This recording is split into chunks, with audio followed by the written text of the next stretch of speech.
حضرت ابراہیم علیہ السلام اللہ کے جلیل القدر پیغمبر ہیں، جنہیں خلیل اللہ کا دوست اور ابو الانبیاء نبیوں کا باپ کہا جاتا ہے۔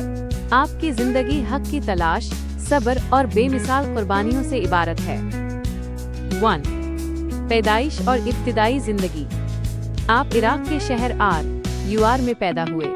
اس وقت وہاں کا بادشاہ نمرود تھا، جو خدائی کا دعویز کرتا تھا۔ آپ کے والد کا نام آزر تھا، جو بت تراش تھے اور قوم بتوں کی پوجا کرتی تھی۔ اللہ تعالی نے آپ کو بچپن ہی سے عقل سلیم اور بصیرت عطا فرمائی تھی۔ 2. توحید کی تلاش۔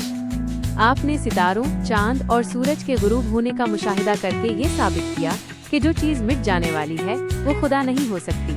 آپ نے اعلان کیا، میں نے اپنا رخ اس ذات کی طرف کر لیا ہے جس نے آسمانوں اور زمین کو پیدا کیا، اور میں مشرکوں میں سے نہیں ہوں۔ 3. بت شکنی اور آگ کا واقعہ۔ جب آپ کی قوم میلے میں گئی ہوئی تھی تو آپ نے ان کے معبد میں داخل ہو کر تمام چھوٹے بتوں کو توڑ دیا اور کلہاڑا بڑے بت کے کندھے پر رکھ دیا۔ جب قوم نے پوچھا تو آپ نے فرمایا کہ اس بڑے بت سے پوچھو۔ اس سے مقصد انہیں یہ سمجھانا تھا کہ جو بول نہیں سکتے وہ معبود کیسے ہو سکتے۔ نمرود نے غصے میں آ کر ایک بہت بڑی آگ جلائی اور آپ کو اس میں پھینک دیا۔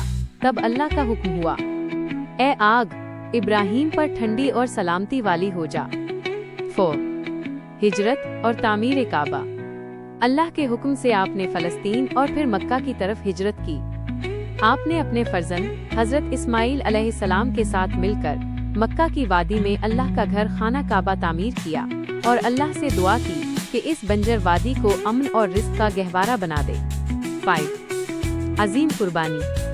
حضرت ابراہیم علیہ السلام کا سب سے بڑا امتحان اس وقت ہوا جب اللہ نے خواب میں آپ کو اپنے چہیتے بیٹے حضرت اسماعیل کو ذبح کرنے کا حکم دیا۔ آپ نے بلا جھجک بیٹے کو بتایا اور بیٹے نے بھی سر تسلیم خم کر دیا۔